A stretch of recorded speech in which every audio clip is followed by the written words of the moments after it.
Hey guys, what's up? Hey, Jeff Hansen here. I got an incredible topic today.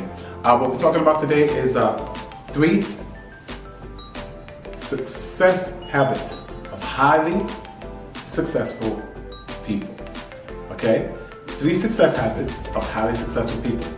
And I'm gonna tell you, I was really excited about this because there's 3 things that you can actually do right now. You don't have to wait.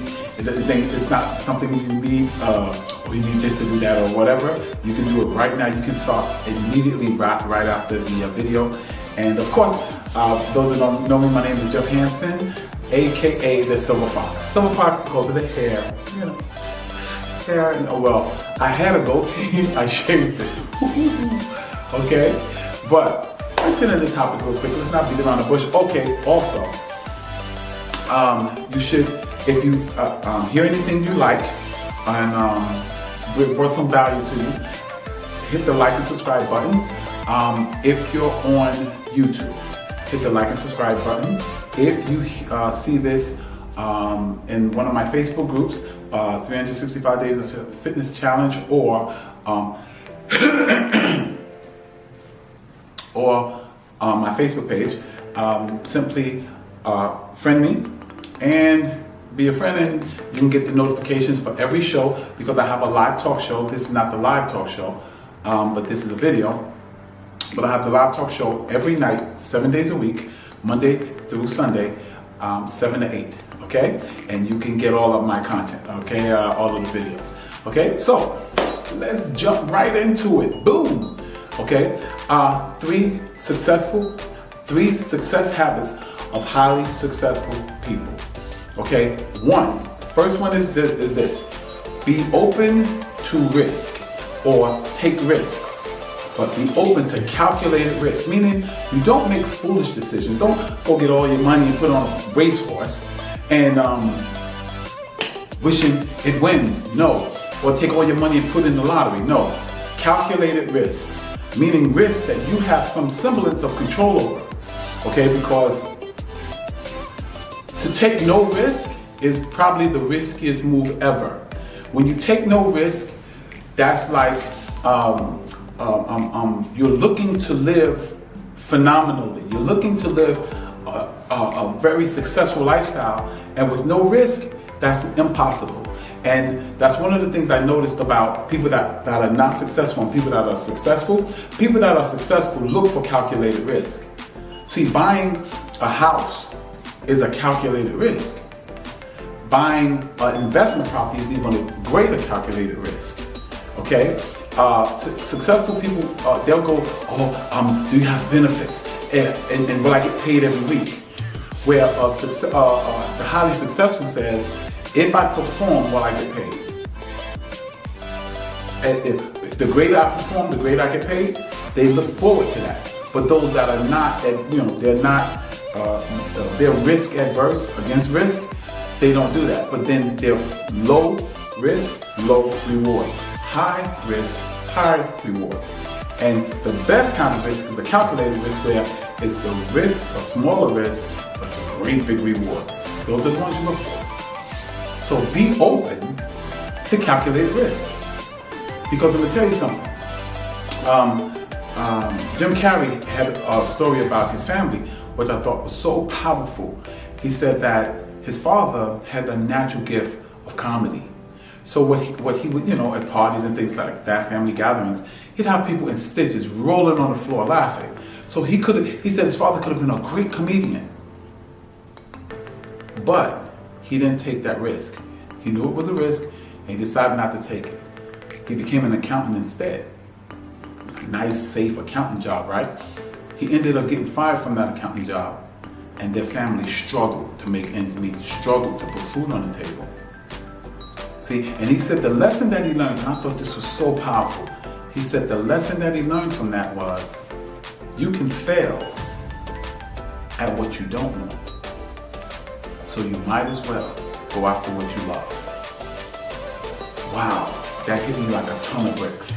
I said, you know what? That's true. And so I started gearing my life toward calculated risk. I started opening the door to calculated risk. It was a calculated risk that got me this beautiful apartment. It was a calculated risk that got me my vehicle that I'm driving now. That's actually having me making $1,400, $1,500 a week. It is, all these things are calculated risk. Calculated risk means starting my wholesale company. Calculated risk, building a gym and taking on clients to train. All these things are calculated risks.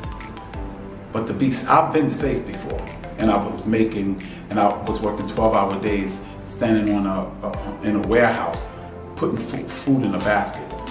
I've taken the safe way, and I ended up struggling every single day to make ends meet. No. I'll do it the way my mentor told me. Calculate the risk, Jack.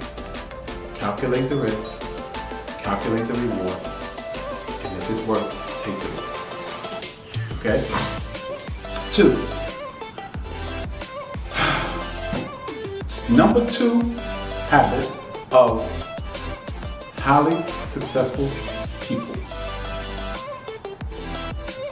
Think big.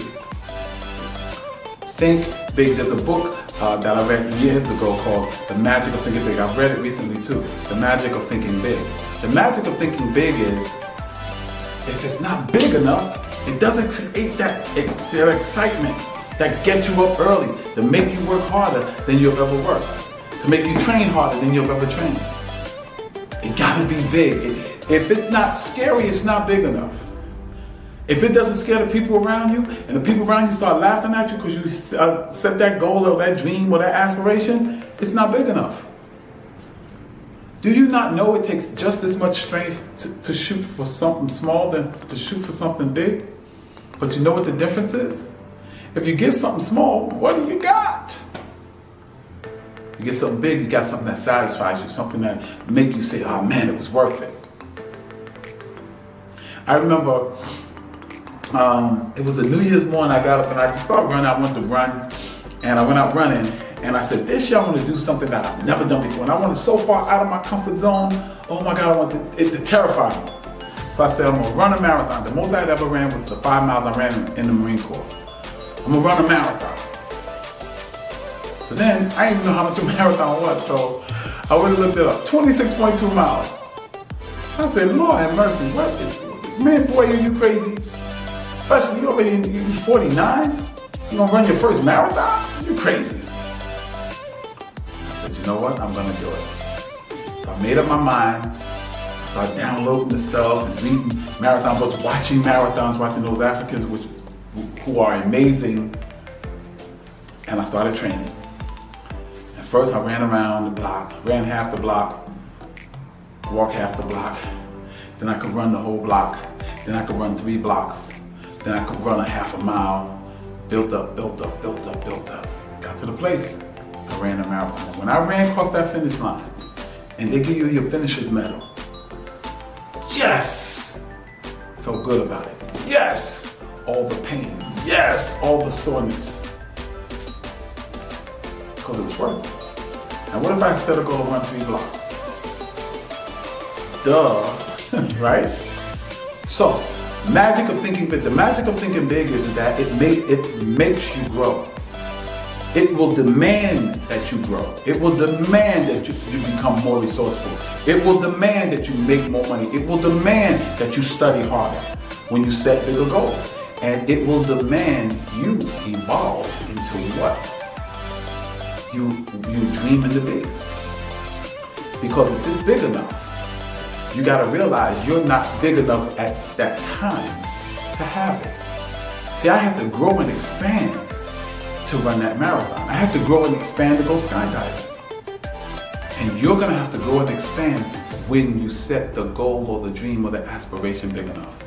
And don't listen to those people that cower and play it so safe. That's why they never change. 5 years, they'll be the same person. 10 years, they'll be the same person. You want to evolve in all that you can be. And only pressure does that. And pressure comes by dreaming and going after goals and dreams and aspirations that are outside of your comfort zone, outside of what you can presently do. I was talking to some guys in the gym, and I was squatting and I got stuck and I had to throw the weight off. And guys was like, yo, man, you gotta be careful, man. I said, no. I said, you don't understand. That set right there is what I came to the gym for. Because that set showed me showed me that I was not where I needed to be. And now I have a target. I said, that's what I come to the gym looking for. Failure. Because failure inspires me to be greater. See, it might look like a mountain now to you, and that's because you're at the size that you are. But see, the mountain can't grow, but you can. That mountain can become your molehill if you keep growing and following. And the only way you do that is you go for something that's bigger than what you're used to. You have to think big. That's habit number 2. So let's go over real quick. Habit number 1 was be open to calculated risk. Risk that you can kind of control a little bit, so it becomes calculated. And if the risk is small and the reward is great, go for it. Kick fear in the face and go for it. Feel the fear and do it anyway. What's number 2? Thinking big. You have to think big. There's magic and there's boldness in big thinking. And it will create in you a desire to be a bigger person. And the bigger and greater you become, the bigger and greater you can build your life. Okay, let's go. Number 3.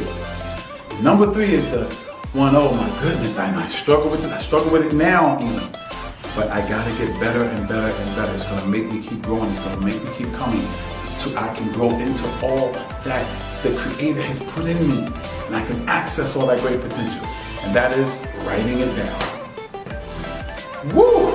That's one of the hardest things for me to do. Is have a notebook in my pocket and write it down. What you doing? Writing it down. What are you writing down? What I gotta do tomorrow. What are you writing down? The goals for myself physically, the goals for myself financially, the goals for myself spiritually, the goals for myself weight-wise, health-wise, blood pressure-wise. You know, I set those goals, my savings goals, my investment goals, writing them down, And actually writing it down, I said in another video on YouTube, on my YouTube page, is writing things down is the first act of creation that takes something out of your headspace and putting it into the physical world. It becomes the blueprint. And if you keep following and keep growing and keep coming, and guess what? That becomes starts to blossom into the manifestation of that thing that was once in your head. And remember this, as long as it's in your head, it's a wish. It doesn't become a goal until you write it down. So habit number 3 is write it down. It puts it deeper into the subconscious mind. It sinks that commitment level deeper. It intensifies that desire for it when you write it down. Especially when you write it down and hang it up in the place that you're going to look every single day. So write it down. So number 1 was, anyone remember? Be open to calculated risk. Be open to calculated risk. You cannot play life safe. No one survives life. We all gonna die. But go after it, man. Don't be controlled by fear. Don't let fear paralyze you. Let fear galvanize you to become all that you need to be. 2. What's number 2? Thinking big. You have to think big. There's magic and there's magic in it. Magic and boldness in it. You become greater when you think big. Your compensation is so much better when you think big. And remember, it takes just as much strength to think big as to think small. But here's the problem. What if you accomplish what's small? It's small. But if you accomplish what's big, there's a sense of satisfaction, there's a sense of greatness, there's a sense of accomplishment that you have. And remember, if what you're thinking about, if the goal you set or the dream you set, if it doesn't scare you, it's not big enough. If people are not laughing at you because they think it's foolish, it's not big enough. It has to have the power in it to embarrass you. Think big. That's number 2. Number 3 is write it down. The first act of creation, of manifesting it from the spiritual world to the natural world, is writing it down. Because that's something in the spiritual world that only you know about, and you just put it on concrete paper. And remember, as long as it's in your head, it's a wish. When it gets when you write it down, it becomes a goal. That's a major difference. Because that will make you stay focused on it because it's right there. Okay? So there's 3 steps. 3 habits of highly successful people are: 1, be open to calculated risk. 2, think big. 3, write it down. Okay? This is Jeff Hansen, aka the Silver Fox. And remember, if you want to subscribe to our channel, go on the channel, check out some of the videos. Got a lot of good content on there. All you have to do is put T-BY, T-B-Y-E, or Jeff Hansen, T-BY. And that's the YouTube page. Make sure you subscribe, hit this, the notification bell so that you'll get our notifications when the show is on. The show is on every night, and it's a live show from 7 to 8 p.m. Okay? I hope to see you there. Make comments and let us know what you would like to hear, what you would like to see, and we'll try to accomplish that. Do that, okay? Also, if you watch the show in its entirety when you're on YouTube, we oftentimes give you free audiobooks and free resources that will help you become you 2.0, to go from you 1.0 to you 2.0. Because on our show, we believe that if we give you tips and share tips and strategies with you to help you become the best you ever, you'll build your best life ever. So God bless you, and may heaven smile upon you. Peace.